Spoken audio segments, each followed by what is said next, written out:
E aí, meus queridos, tudo bem? Bom dia, boa tarde, boa noite. Sejam bem-vindos ao nosso primeiro vídeo, de anatomia.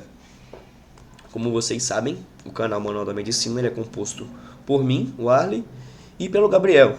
Eu na parte de anatomia e ele na parte da histologia. E hoje a gente vai dar início a essa trajetória que eu espero que possa ser uma trajetória muito boa, que ela possa ajudar vocês, que ela possa tirar as dúvidas de vocês e seja uma troca de conhecimento, tá bom? Entre eu e vocês.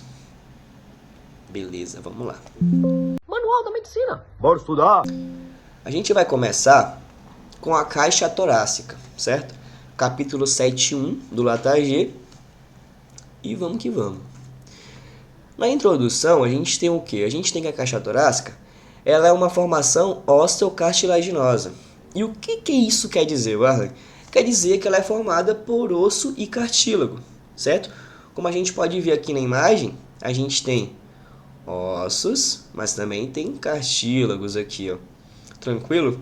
E ela possui uma linha posterior que ela é formada por 12 vértebras torácicas. Quando eu falar posterior, entendam sempre como algo atrás, certo? A mesma coisa aqui na nossa linha mediana anterior, entendam como algo à frente, certo? No caso, a gente tem aqui o esternón. Para os mais íntimos, esternón, que já tiveram aula com o Chamorro, sabem do que eu estou falando. Mas é o externo, certo?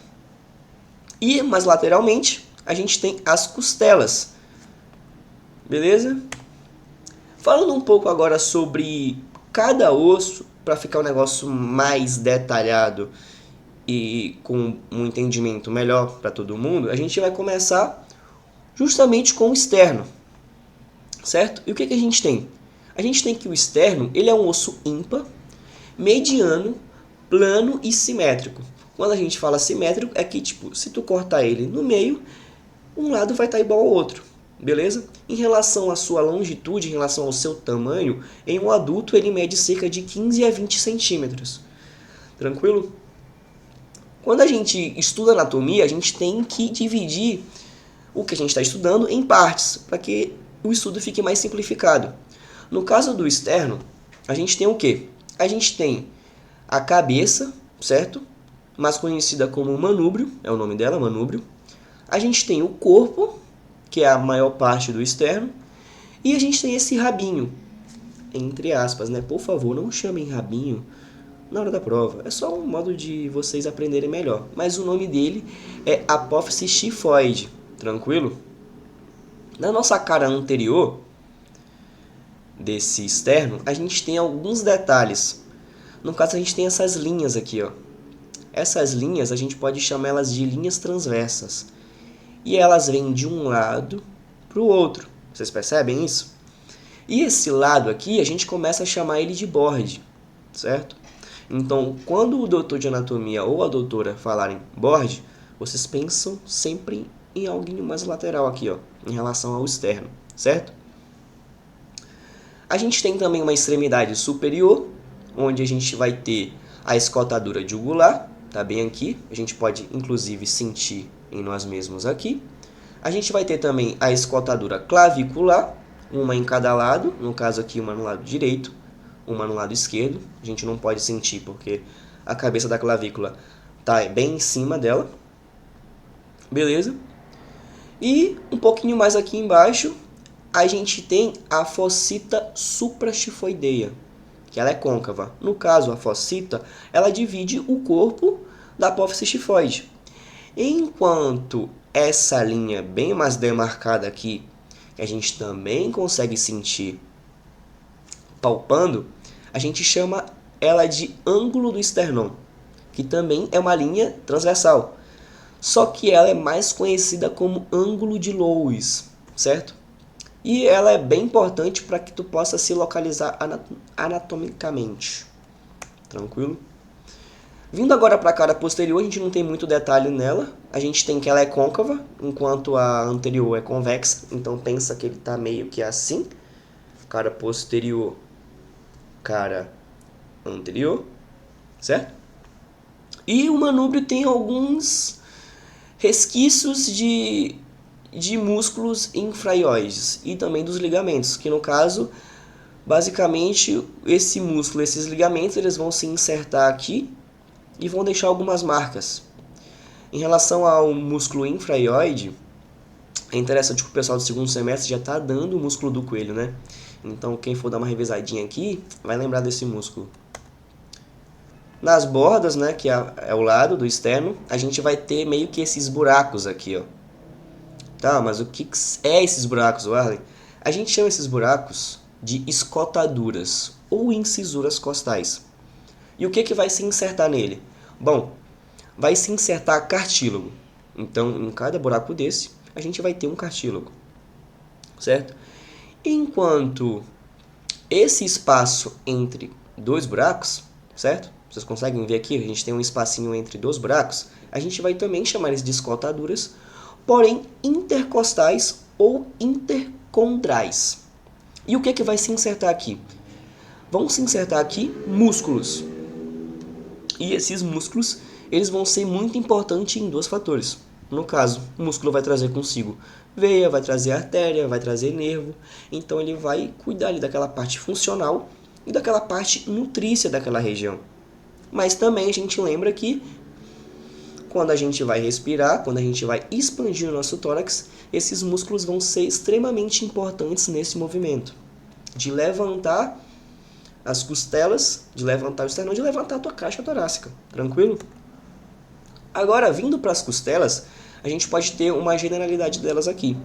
No caso que o quê? Que elas são planas, elas são compridas, elas vêm desde a coluna vertebral, ou seja, desde trás, até a parte da frente, até a parte anterior, onde ela se liga com o externo. E como a gente já falou, elas se ligam a cartílagos, e esses cartílagos vão se insertar nas escotaduras costais, que são esses buraquinhos aqui que eu falei para vocês, e aí vão se insertar no esternão. Lembrem disso, nenhuma costela se inserta diretamente no externo, elas precisam sempre de um cartílago, beleza? E aí a gente pode separar essas costelas, tanto que nessa imagem a gente consegue ver que a gente tem um grupo de cores. No caso, a gente conta aqui 1, 2, 3, 4, 5, 6, 7. A gente pode ver que essas 7 primeiras, elas são consideradas como costelas verdadeiras. E o porquê disso? Basicamente é porque elas são articuladas com o externo, só que possuem cartilagem própria. Ou seja, cada uma tem um cartílagozinho aqui e esse cartílago é dela. Entendeu? Enquanto a oitava, a nona e a 10ª, que são essas aqui, elas também possuem um cartílago.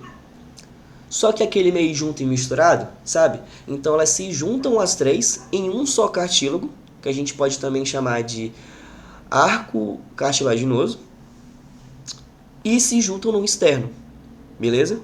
Elas possuem um cartílago comum. Enquanto a 11ª e a 12ª, elas estão ali de boa. Estão ali separadinhas e elas não fazem contato algum com o externo. Continuando com as características gerais, a gente tem aqui o comprimento das costelas e uma curiosidade. O comprimento ele aumenta em ordem crescente. Então, se a gente reparar aqui na primeira costela, essa aqui é a segunda, essa aqui é a terceira, a gente percebe que ela vai aumentando. E esse aumento ele vai até a 7ª costela.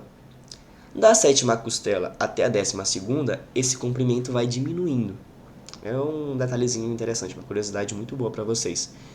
E a maioria das costelas elas apresentam um corpo e 2 extremidades. No caso, uma extremidade posterior e uma extremidade anterior. Quando a gente fala do corpo da costela, ele vai se dividir em 2 partes. Ele vai se dividir em uma cara medial, que ela é côncava e possui a presença do surco costal, que a gente pode também chamar de canal costal, ou pacote vasculonervoso intercostal, que basicamente vai ser um local onde vai se aderir, de novo, uma veia, uma artéria e um nervo. Então vai fazer ali a parte nutrícia daquela região. E a gente tem a cara lateral, que ela é lisa e convexa. Então, basicamente, essa parte de fora da costela, a gente tem a cara lateral, enquanto a parte de dentro, a gente vai ter a cara medial, tranquilo? E o borde, é interessante saber do borde, principalmente na sua aula prática. Por quê? Porque o borde superior a gente percebe que ele é redondo e liso, ou seja, quando tu passa a mão nele, tu não vai sentir muita coisa. Enquanto o borde inferior, ele vai ser fino, ou como diz no livro, delgado, certo? Delgado e cortante. E ele vai ter uma importância ali porque ele vai limitar lateralmente o surco, que é o que a gente viu que tem na cara medial. Então, passou a mão, tá afiadinho, a gente sabe que aquele ali é o borde inferior. Então, a gente já vai ter uma noção anatômica de como que ela vai ser encaixada ali. Tranquilo? As extremidades, como a gente já falou, a gente tem uma extremidade posterior. O interessante é que nessa extremidade posterior a gente possui a cabeça, o pescoço, ou coelho, e o tubérculo. A cabeça, ela vai se articular com os corpos vertebrais, por meio da sua cara articular. E essa cara articular, ela vai possuir duas superfícies, uma superior e uma inferior. E essa superfície, ela vai ser separada pela crista da cabeça da costela. Então aqui a gente tem uma superior e a gente tem uma inferior. E essa crista, ou cresta, como vocês preferirem chamar, é meio que esse relevozinho aqui, ó. Então ele que separa. O interessante é que essa cara articular, ela possui uma superfície superior e uma inferior, é que, vou falar isso mais detalhadamente para vocês, ela ajuda a se insertar não só em uma vértebra, mas em duas, beleza? A gente tem também o pescoço, que basicamente ele vai ser o responsável ali para separar a cabeça do corpo, e ele vai estar entre a cabeça e o tubérculo. E ele vai possuir algumas inserções de ligamentos ali na vértebra, então ele vai ser muito importante também para essa ligação entre costela e vértebra. Por último, a gente tem o tubérculo, que esse sim vai ser super importante, certo? O tubérculo a gente pode ver ele bem aqui.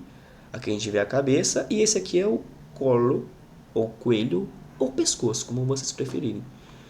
E no tubérculo, como eu já falei, ele vai ser super importante porque ele vai se articular com o processo apófise transverso, né? Ou apófise transversa da vértebra correspondente. Aqui a gente tem uma imagem para mostrar para vocês como que é isso. Aqui a gente vai ter a vértebra, a cabeça ela vai se insertar aqui, enquanto o tubérculo vai se insertar bem aqui, ó.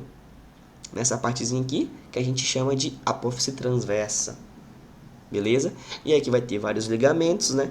Então a gente vai ter várias inserções por aqui e por aqui. Aqui a gente vai ter a extremidade anterior.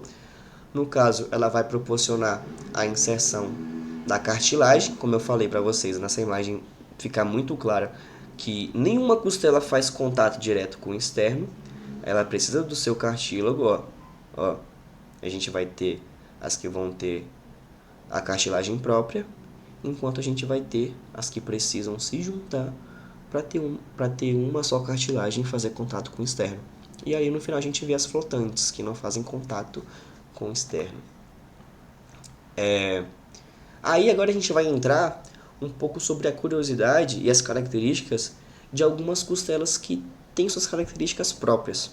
No caso a gente começa aqui com a primeira costela, certo?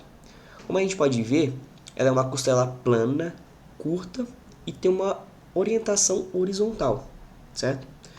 A sua cabeça, ela possui apenas uma superfície na cara articular. Isso é importante, isso cai em prova, certo? O seu corpo, ele já muda aqui também. Ele possui uma cara superior e inferior. Vocês lembram que a gente falou das características gerais? Quando falava que o corpo ele possui uma cara medial e uma cara lateral? Aqui já é diferente, a gente vai ter uma superior e uma inferior, certo? Tanto que a gente fala que a orientação dela é horizontal. A cara superior, ela vai ter algumas porções. Ela vai ter a porção posterior, que a gente pode chamar de muscular, porque se insere alguns músculos lá. E a gente vai ter a porção anterior, que ela se encaixa como vascular. Vascular porque ela tem ali a chegada de uma veia e de uma artéria, que a gente vai também citar. E essas duas artérias, na verdade, essa artéria e essa veia, ela vai ser dividida através do tubérculo de Lindsfram, certo? Ou o músculo escaleno anterior, certo? Que vai dividir ali a veia subclávia da artéria subclávia.